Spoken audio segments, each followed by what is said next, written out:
Wake up the Royals. They've won 7 of 8 heading into a series tonight at Milwaukee, and although it's not enough to get them into the playoff picture, it's encouraging to see the development of the starting rotation, especially Brady Singer. Welcome to SportsBeat KC, the Kansas City Star's daily sports podcast. It's Friday, September 18th, and I'm Blair Kirkhoff. Beat writer Lynn Worthy stops by to talk Royals, including the recent performances of Singer and Brad Keller. We also talk about the recent news involving Danny Duffy, who missed his previous start after missing a team flight. After a break, we'll talk Chiefs because, well, it's football season. You'll hear from defensive end Frank Clark, who met the media on Thursday. Clark spoke to playing with improved health and gave his thoughts on defending the LA Chargers and quarterback Tyrod Taylor on Sunday. But first, let's talk Royals with Lynn Worthy. Okay, Lynn, I took the calculator out this morning and applied the Royals 21 and 29 record, projected over 162 games, and they would be in a 162 game season 57 and 78. So not great, right? I mean, it's still 19 games under 500, and would be, as they are now, pretty much out of postseason contention. But when I looked at it, 57 wins projected over 162 games last year when they got their 57th win, they had 99 losses. And over 162 game season with a 78 projected loss, when they got their 78th loss last year, they had 43 wins. So this is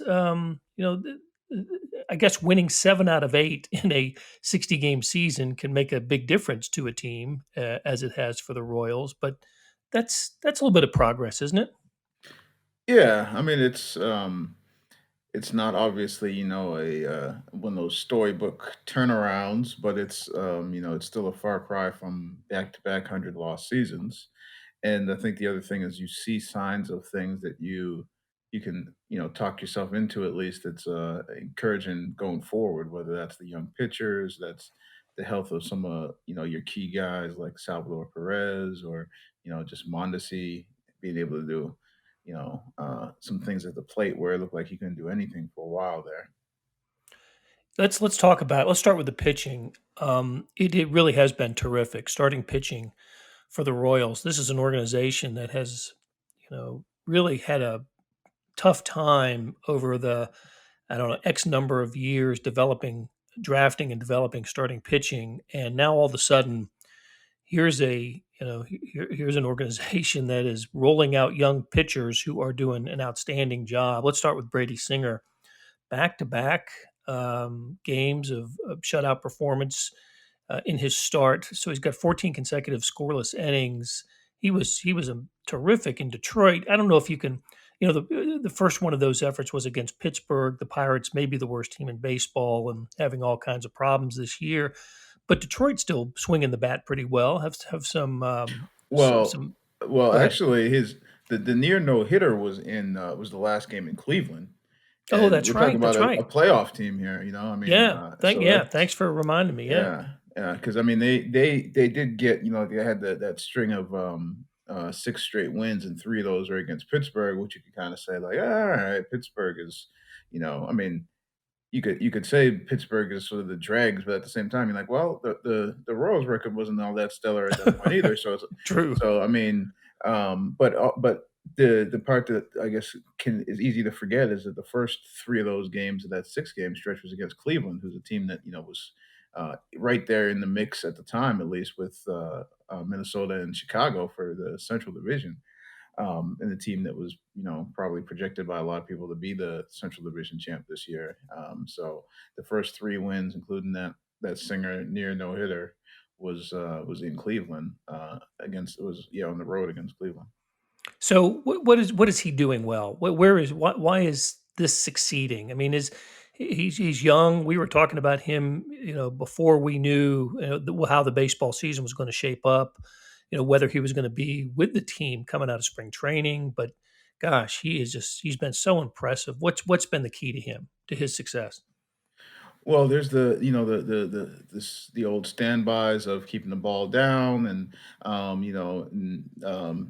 being able to command fastball, that sort of stuff. But to me, the biggest thing, just from talking to him after each one of the starts that he's had, and I asked him about it after this latest start in Detroit, was his misses. I think are just so much better now, and it's kind of a weird thing to say, but I think, and he even sort of acknowledged it and agreed with it because he's like, yeah, earlier in the year, some of his misses might have been more over the plate, and those were the ones where he's getting hit hard, or he had that stretch where he seemed like he was giving up. He might not have given up a whole lot of runs, but he gave up like a home run or two in like 3 or 4 straight starts, and that was because when he was missing, his spot, he wasn't missing his spot off the plate away or off the plate in or down. He was missing his spot out over the heart of the plate, and he was getting hit hard on that miss. It might only be one or two a game, but that one was getting hit hard, and he's not doing that. At least not in these last two starts. He's When he misses, it doesn't seem like he's missing that often, but when he misses, it's not something he's going to have to pay for.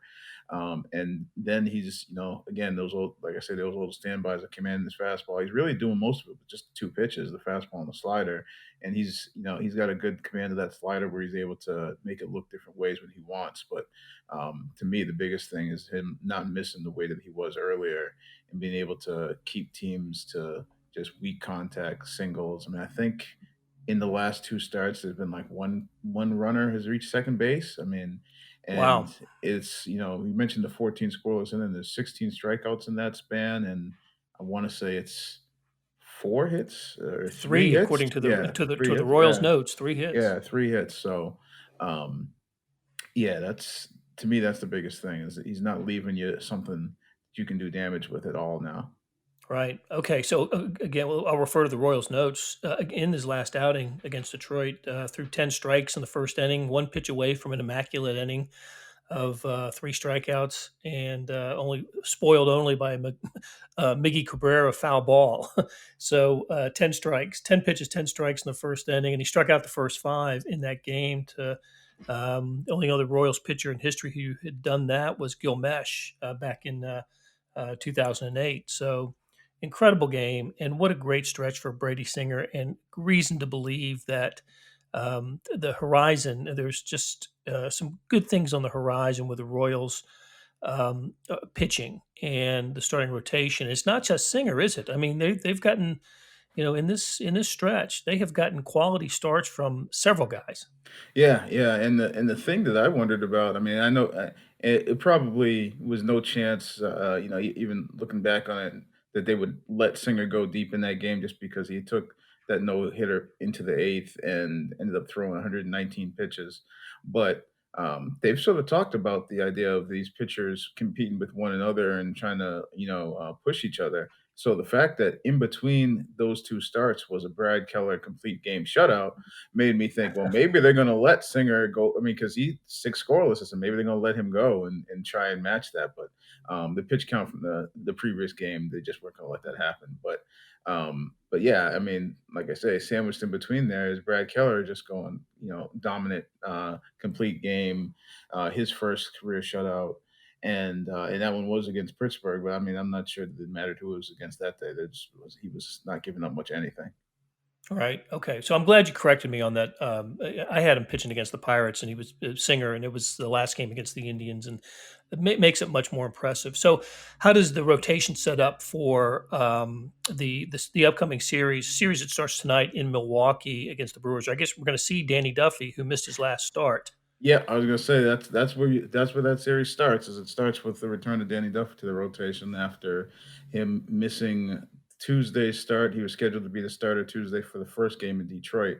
Um, Missed the team flight, didn't make that start. Jacob Junis made the start instead on short notice. I think he found out around 10:30, 11:30 that morning that he was going to be starting that night, and he didn't make it through three, and maybe it was two. I think it was two and a third. I think he made it through and gave up five, and that was the one game that they've lost in this stretch where they've won 7 out of 8.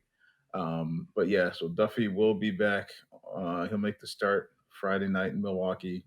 Um, as far as we can tell, everything has checked out. I mean, the seems like the stance from the Royals has been he missed the team flight, and him missing the start was their discipline for missing the team flight. As far as we know, there's nothing more disciplinary or nothing more to come because it doesn't look like there's more. At least as we can tell right now to that. There was the Fox report that he was found with damage to his car, and the information from the police was sounds like there isn't a whole lot to it other than he had a car that was inoperable. There was no signs of like it wasn't even a full incident report. It was they received a call about suspicious vehicle, suspicious person, so they went out there. They found they didn't even refer to him by name in the information, but found the male in the car, parked illegally. There was a key. The car was off, no keys in the ignition. There's some damage to the vehicle, and they don't specify damage. So I think we don't know if it was a problem with the tire where you can't drive it. It says it was incapable of operating, but we don't know what the extent of that is. So I think people want to some people want to jump to, well, was there an accident or something like that? But when they don't specify the damage, that doesn't necessarily mean that it was like damage, body damage, things that we don't know. That could have been it could have been anything. So we speculating on that. Right. Um, And and we haven't talked to him since, right? I mean, he hasn't been no, no, made available ever since. he hasn't talked since. The Royals have not really gone into detail about that, and they've said the indication from them wasn't that the punishment was because there was some other incident. As a matter of fact, the reason that they didn't announce when he was going to start until yesterday was because they were waiting to make sure they had a good handle on what if there wasn't anything else to come before they announced that he was going to start again. So if they found out some more details or some of the information that there was something more behind him missing the flight, then he might have got pushed back even further. But the fact that they have okayed him to start on Friday means that they've from their information that he was it was pretty much a closed case as far as just he missed a flight and they're going to move on from that. I just wish he had, gotten a ride. Yeah, well, Called a friend or he did end up eventually getting a ride, so that's the thing. But and he made it to he made it with the team that night in Detroit. He didn't make it on their flight, but he made it to meet up with them in Detroit that night. Um, but yeah, like I said, the disciplinary was missing the flight, and it was the thing is that it sounds like there was he missed it by a good deal. It wasn't just like the car incident slowed him down. Didn't make it to the airport. It sounded like um, he missed the flight clearly, and then the car issue was on top of that. But yeah, so that's why they said, okay, well, you're gonna skip that. It wasn't just oh he was running late, so he missed the start. It's like no, no, he missed it. Clearly missed it. And he yeah. missed it by it sounds like a couple hours, and so that's why they're like, okay, well, they just skipped him and they called it disciplinary actions, and he apologized to the team on Tuesday. And he was there. You saw him on the broadcast in the dugout on for Tuesday's game. But yeah, they just weren't going to start him, and they weren't going to make any decision until they were pretty comfortable that there was nothing more to come out of this. The last time we talked, we chatted about Alberto Mondesi's improvement at the plate. That's that's continuing. It's a work in progress, but I don't know if we can have a conversation without talking about Salvador Perez and what he's done since he has returned to the lineup. Missing, oh gosh, I don't know, was it 20 days or 20 something? 20 games, yep, and then came back like there was nothing, like he was never gone. I mean, Yeah, I, amazing. I mean, just all of the starts and stops this year is sort of mind-boggling to me when you think about there's the start and stop that everybody had with spring training being put on hold, but then he had a late start to the second spring training because of COVID-19. So he had like a week of the second spring training before they started playing exhibition games, and then jumped into the season. And so then he plays and he's playing well. He's probably at that point that he missed those 20 games, the best, he was clearly the best player they had to that point in the season. And then he misses 20 games and he comes back and just jumps right back in. And so as we sit here, he's played in 27 games. He's hitting 349.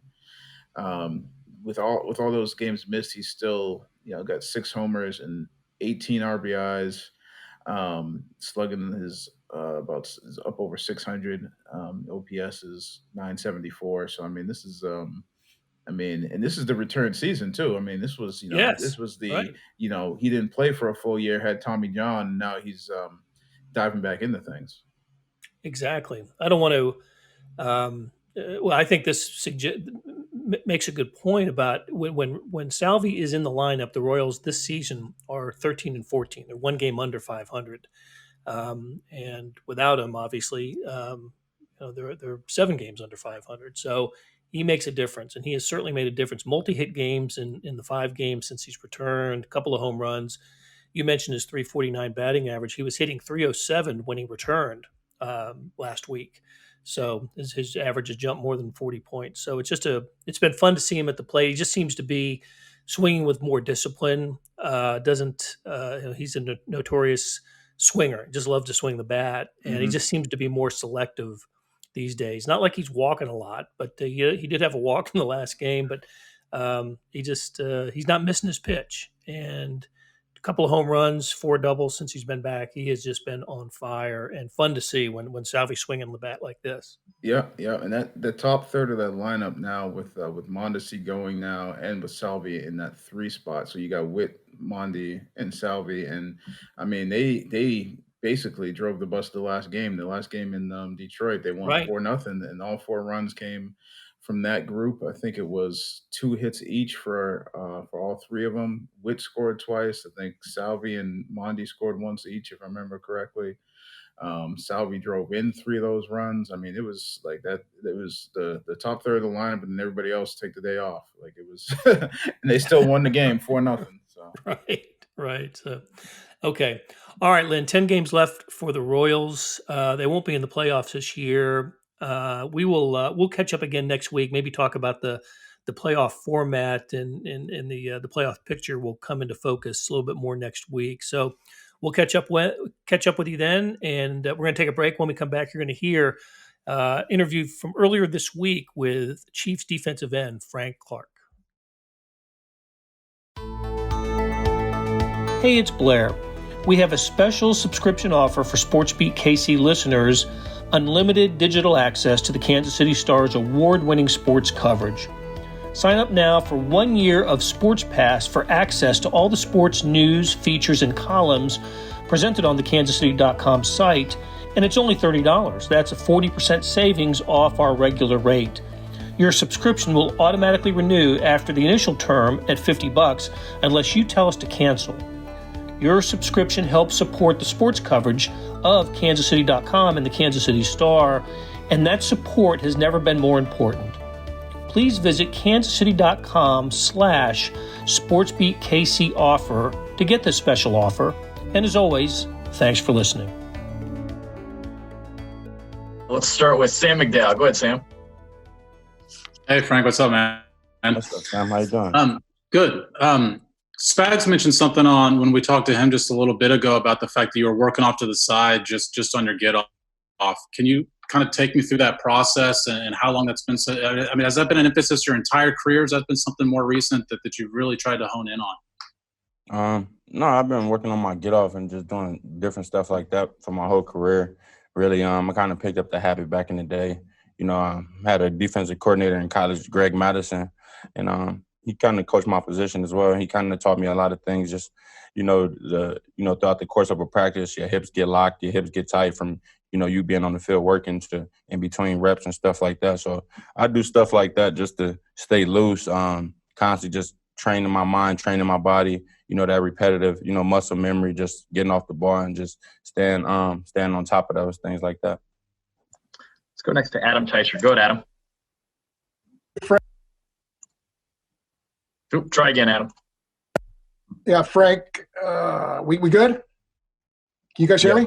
Yeah, I got you. Okay, I'm wearing this hat just for you today, by the way. Oh, man, I said it's terrible. You sure looked the other night like you feel better physically than maybe you did all of last season. Is that accurate? Or if you did eventually feel like you do now, was there a point maybe a line where you can draw where, hey, this is where I started to feel this way last year, if that makes any sense? Yes. That's true. I am feeling better. Like I said, our staff here did a great job, and just me coming back in from our off season and just figuring out, getting everything corrected, getting all my correctives and stuff like that in order so that I could start this season off fresher than I did last year. Also, just getting through camp. I started off camp a little sick, but was able to come back, midway point and finish out camp strong and just get my feet under myself. And, that was my goal, just to start this season healthier than I had started the past previous years. Man, you say dating back, 3 years ago, it seemed like I started every season with a different injury, whether it was an elbow or, whether it was a neck or whether it was, this or that. It was just something different. And, just to start this season off and, continue to go into the week strong and continue to be out there with my guys. It's dope, man. Seeing the results and, being able to just be out there and compete and, talking my stuff like I do, man. Let's go next to Harold Kuntz. Go ahead, Harold. Hey, Frank, a few things for you. Tyrann Mathieu after the game said he was, quote, pissed off. You feel the kind of same way about that performance against Houston? Does that help you, especially with the rookies, when you're studying film and getting involved with them? Now that you have something tangible to look at, that you can help them, especially a guy like Tershawn Wharton? And also want to get your thoughts on Arrowhead Stadium now officially being a polling place location, and what do you think of that? Oh, man, it's dope. We encourage everybody to get out there and vote. That's one thing we've been kind of pushing since, pushing the narrative on that since we've been back in the building. And, more than ever now, our each vote counts, but more than ever, it's so important for us to get out there and vote and cast our ballot. But, pissed off, man, that's the that's the word, man, because, you pride yourself on stopping the run, finishing games strong as a defense.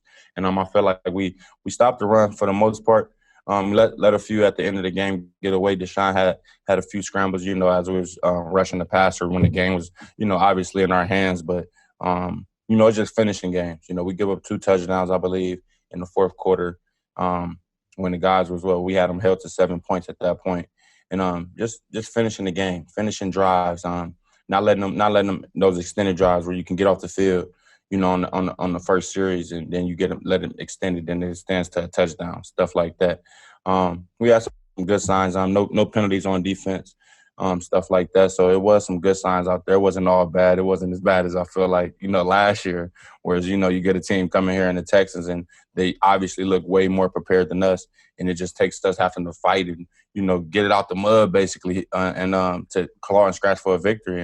And always going to be a competitive team. Got a great quarterback over there leading them, Deshaun Watson, the escape wizard of the NFL. You know what I'm saying? Like I said, it's just competition. Competition's at an all-time high right now, and you can see just coming out, playing those guys' first game, you can tell they wanted us. Go next to Breland Moore. Go ahead, Breland.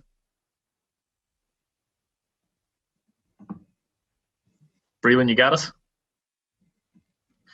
All right, we'll come back to you, Breland. Let's go to Pete Sweeney. Go ahead, Pete.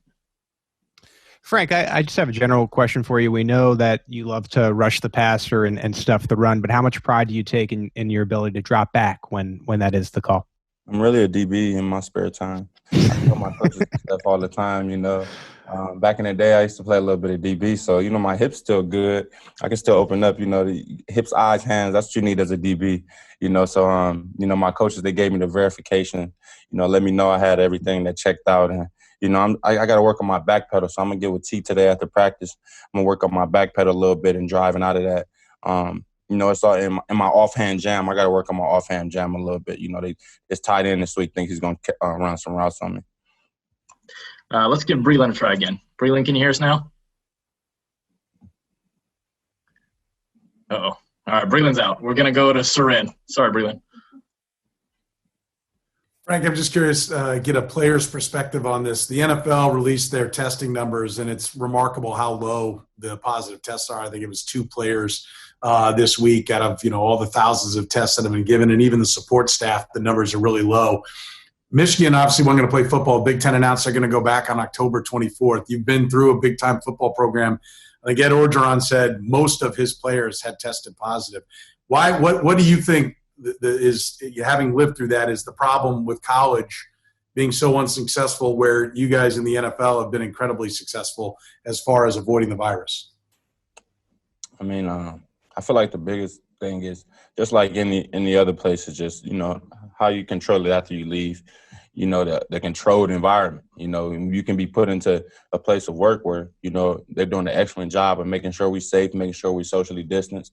And, you know, you get outside of that. You go home. You want to go out to eat, go to restaurants. You want to go, you know, do different things like that that are still open, that they might not be practicing their social distancing efforts as aggressive at these places. So, you know, that's where you fall in line. And you find guys getting into a little bit of, you know, of a situation there. You know, even with us, you know, we've been told, you know, just to kind of, you know, watch out how, you know, where we going out to eat at, you know, because you start to see as people get more relaxed with the COVID stuff, you start to see seats get a little bit closer. You start to see people communicating a little bit more. You know, you start to see masks dropping and stuff when people are around each other.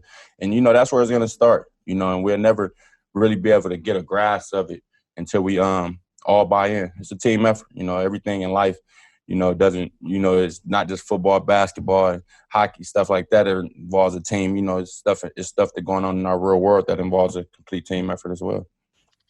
Close it out with Karen Kornacki. Go ahead, Karen. Frank, I just want to ask you about Tyrod Taylor. Usually you guys are used to seeing Phillip Rivers when you play the Chargers, but now you've got Tyrod, and when you see him with this particular offense, what are some of the things you've been noticing about him? He's a veteran, so everything that, you know, he understands systems, he understands blitzes and schemes, and he's very familiar with, you know, of course, different players on our team. You know, I know I've played him when I was back in Seattle. I played him a few times when he was in Buffalo. Even now, he's with the Chargers. You know, he's always been known as an elusive quarterback. If you let him get on the run and, you know, allow him to get comfortable in the direction in which he likes throwing, you know, he's going to make some completions. He's going to make some big plays. You seen, what was it, last week? You watch on film, you watch from his pass. You if you don't do a disciplined job rushing the passer on the edges, containing the passer on the inside, getting inside, push up the middle, and forcing him to bubble or forcing him to make tough decisions and tough throws over. You want him to force him to make throws over the middle. You know, his strengths is throwing to the outside and really throwing those quick routes and stuff over the middle. So, you know, it's going to be key for our inside and for our edges, our defensive line as a unit to, you know, keep them contained. That'll do it for today and this week on SportsBeat KC. Thanks to our production staff of Derek Donovan, Randy Mason, Beth Welsh, Jeff Rosen, Chris Fickett, and Savannah Smith. Tip of the cap to Lynn Worthy for stopping by and talking Royals. Links to Lynn's stories can be found in the show notes and on kansascity.com. Hey, earlier in the episode, you heard me talk about the Sports Pass offer. It still stands, and still a good one. $30 for a year's worth of sports coverage, and that includes the Sports Extra with the e-edition. There are 50 additional pages of national sports coverage today. Well, here's an even better offer. Buy the entire Kansas City Star product. Sports news, features, commentary, and analysis, the whole thing. You get all the stories written by my talented colleagues, plus additional news, sports, and business coverage with the e-edition. Details are at account.kansascity.com/subscribe. That's account.kansascity.com/subscribe. And whether it's the Sports Pass or the full subscription, you're getting and supporting the best sports and news coverage in Kansas City and helping us produce programs like SportsBeat KC. Thanks for listening. We'll be back on Monday with a new episode.